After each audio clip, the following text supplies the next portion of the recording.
सांप्रदायिक माहौल जरूरी नहीं कि यहाँ की जनता सांप्रदायिक माहौल पैदा कर रही है। यहाँ पर पुलिस डिपार्टमेंट भी उनकी जो मानसिकता है बड़ी सांप्रदायिक वाली मानसिकता हो चुकी है कि अगर आप जैसे पत्रकारिता करने वाले सोशल मीडिया वाले नहीं होते तो देश के अंदर चल क्या रहा है, जनता देश की उस रूटू नहीं होगा। सुदर्शन की बात कर रहे हैं, वो चैनल है कि जिसके संपादक खुद ऐसे जहरीले भाषण देते हैं जहां पर अफवाहें फैलाने का काम किया जाता है, जहां पर सांप्रदायिकता को बढ़ावा देने का काम किया जाता है, जहां धार्मिक भावनाओं को ठेस पहुंचाने का काम सुरेश चावड़े हैं।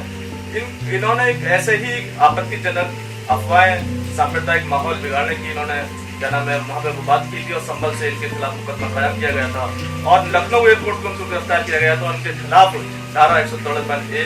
और 259A और 505(1)(a) के तहत इनके ऊपर कार्रवाई की गई थी।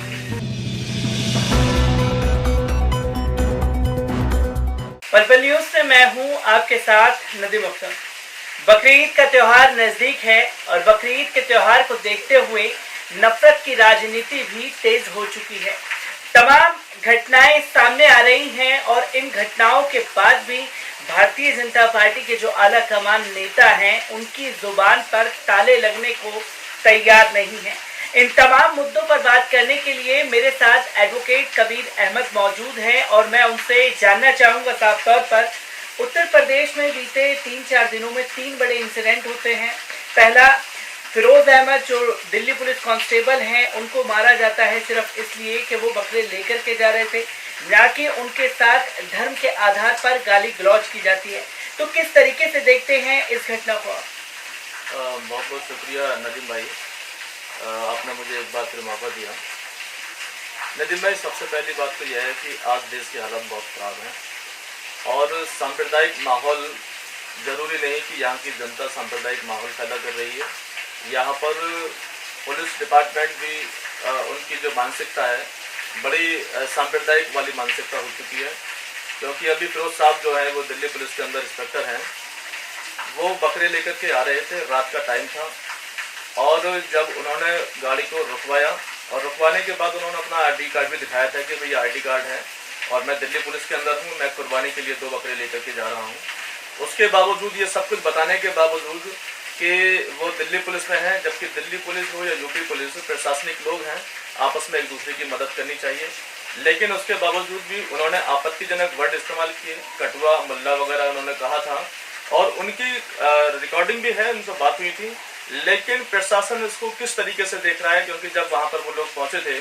और उनको बताया कि उनके साथ हाथापाई भी हुई है, उनको कटुआ मुल्ला भी कहा गया है और उनको साथ में इस तरीके का व्यवहार किया गया है कि भाई बकरों को जो क्या नाम है तुम लोग जानवरों की बलि देते हो। जबकि मैं आपको ये बताऊं कि ये जिम्मेदारी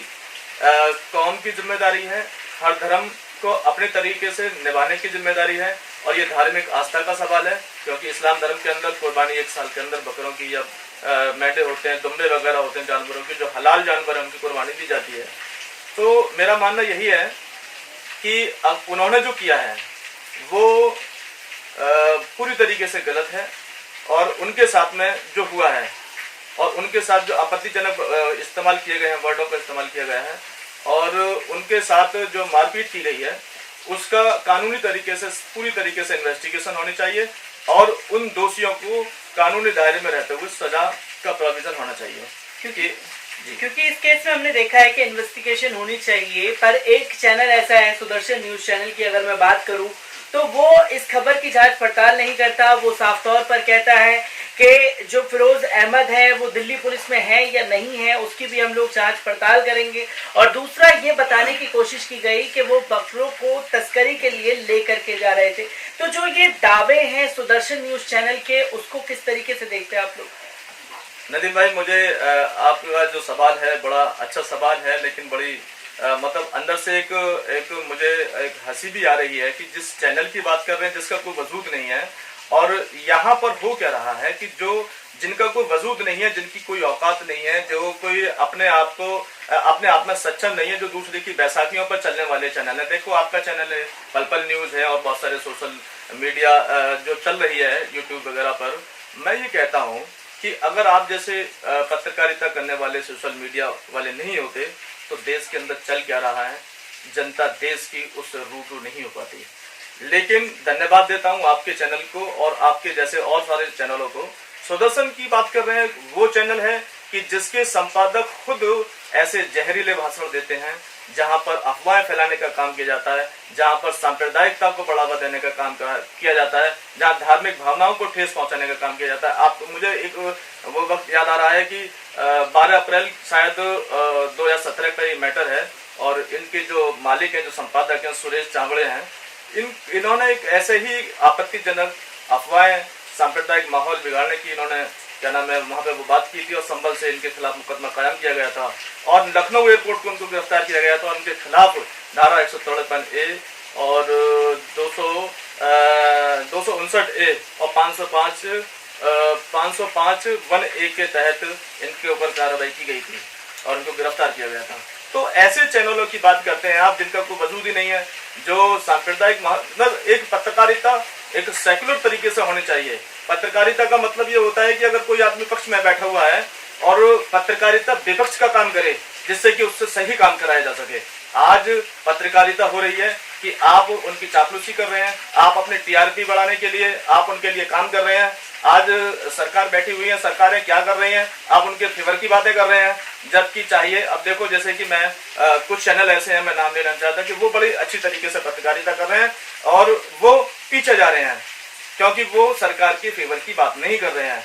इसीलिए सेक्युलर होना चाहिए, अपनी बात को दमदार तरीके से कहना चाहिए। पार्ट ऑफ कॉन्स्टिट्यूशन है, 4th पिलर है मीडिया का और मीडिया को पूरी तरीके से अपने आप में एक एक्टिव होता है मीडिया और उसको अपनी बात कहने का राइट है और जो वो कहेगा देश की जनता के सामने जो निकल के सच्चाई आएगी उसको सलाम, उसको सल्यूट मारता हूं मैं। क्योंकि कबीर साहब मैं एक बात सुदर्शन की नहीं करूंगा क्योंकि सुदर्शन का तो चेहरा लगभग लोगों के सामने है, पर इस बीच हमने बकरीद के त्योहार के मौके पर ये देखा है कि अमीश देवगन हुए वो स्लग चलाते हैं कि बकरों की कुर्बानी जरूरी या इंसान की जान। जो लगातार ये नफरत फैलाई जा रही है इसको लेकर के आप लोग क्या कदम उठाएंगे, क्योंकि लगातार कौम को कटघरे में ला करके खड़ा किया इन लोगों ने। देखो जहां तक मैं आपको एक बात बता दूं कि आखिर हो क्या रहा है कि भारत के अंदर जो भारतीय मीडिया है, इन्होंने भारतीय मीडिया ने पूरा काम किया है देश का माहौल बिगाड़ने के लिए, देश के अंदर सांप्रदायिक दंगे फैलाने के लिए, देश को हिंदू मुस्लिम में बांटने के लिए, देश को जिहाद के नाम पर बांटने के लिए। अब ये भारतीय मीडिया का जो जिहाद होता है ये कभी तबलीगी जमात को षड्यंत्र के मतलब इसमें रचते हैं, कभी मतलब है कि लव जिहाद की बात करते हैं, कभी मतलब कोरोना जिहाद की बात करते हैं, प्रॉपर्टी जिहाद की बात करते हैं, आर्थिक जिहाद की बात करते हैं। इनके पास कुछ ना कुछ ऐसे मुद्दे होते हैं कि ये हिंदू मुस्लिम के नाम पे बात करते हैं, भारतीय मुसलमानों को पाकिस्तान के साथ जोड़ने की बात करते हैं। मैं समझता हूं कि ऐसी पत्रकारिता ऐसे लोगों को नहीं करनी चाहिए। जिनकी मानसिकता दुर्लभ क्लास की होती है, जिनकी मानसिकता पूरी तरीके से बेकार हो चुकी है, ऐसे लोगों को ये कहने में शर्म आती है कि ये लोग पत्रकार हैं और उसका रिजल्ट भी ये मिलता है कि देश के अंदर उनकी अच्छी छवि नहीं है और उनको लोग बुरी निगाह से देखते हैं। क्योंकि ये भी हमने देखा है कि बकरीद के मौके पर कई भाजपा के जो नेता हैं उन लोगों का चेहरा जो है वो खुल करके कई बार सामने आया है और वो साफ तौर पर कह रहे हैं लोनी के एमएलए के कुर्बानी करने के बजाय अपने बच्चों की कुर्बानी करे मुसलमान। और दूसरी तरफ अगर साध्वी प्राची का मैं नाम लेता हूं तो साध्वी प्राची कहती है कि मुसलमान अगर गुर्राते हैं तो शिव की तरह भाला लेकर के उनकी गर्दन उतार लो। तो कैसे देखते हैं इन बयानों को और इस पर आखिरकार लगाम क्यों नहीं लगती है? देखिए ऐसा है कि ये लोग सत्ताधारी लोग हैं और जब साध्वी प्राची जैसी जिन्होंने ये मैंने भी सुना था कि ये मुसलमान अगर गुर्राते हैं तो उनको सिख की तरह भाला लेकर उनकी गर्दन उतार दो, तो बड़े अफसोस की बात है कि जिनको सांसद चुना गया और जो देश के अंदर मौजूदा पार्टी के अंदर हैं और सरकारें देख रही हैं कि हमारे नेता कौन क्या कर रहा है, लेकिन इनके खिलाफ कोई एक्शन लेने को तैयार नहीं है। तो मैं यही कहूँगा कि जिनकी मानसिकता खराब है, जिनकी सोच खराब है, ऐसे लोगों की वाणियां ये किसी तरीके से क्या कह सकते हैं, इनका कोई वजूद नहीं है कि क्या करा पाएंगे, क्या कर सकते हैं। ये दंगे करा सकते हैं, झगड़ा करा सकते हैं, किसी की जान ले सकते हैं, लेकिन इन पे क्या कार्रवाई होनी चाहिए, किस तरीके से होनी चाहिए। प्रशासन इनके साथ रहता है, ठीक है, राजनीतिक पार्टियां के अंदर ये मौजूद हैं, तब इनके ऊपर कार्रवाई नहीं की जा सकती। तो आम आदमी इनकी भाषा को सुनने के बाद यही सोचता है कि